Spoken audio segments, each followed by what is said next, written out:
আচ্ছা, প্রথম কথা হচ্ছে আমি ব্যক্তিগত জীবনে লাখ টাকা কি আমি ওই যে ৭,০০০ ৮,০০০ টাকা দামেরও কাপড় চোপড় পরি না। আমার জামা কাপড় খুবই সাধারণ, ৩০০ ৪০০ ৫০০ এরকমের মধ্যে আমার কাপড় চোপড়ের থ্রি পিস থাকে, সাধারণ সালোয়ার কামিজই পরে থাকি।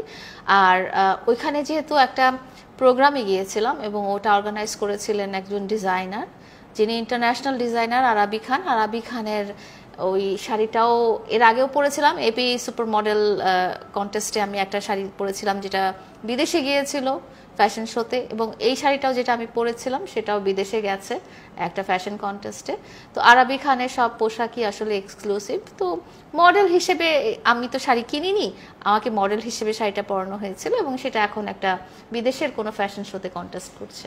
সেটার দাম ১ লাখ টাকা ছিল, সেটা মোর দেন ১ লাখ টাকা।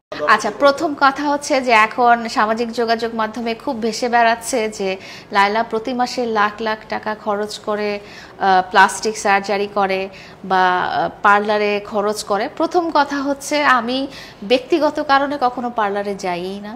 আমি পার্লারের প্রমোশনের কাজে যাই, পার্লার প্রমোশনের কারণে হয়তো আমার সার্ভিস নেওয়া হয়ে থাকে এরকম।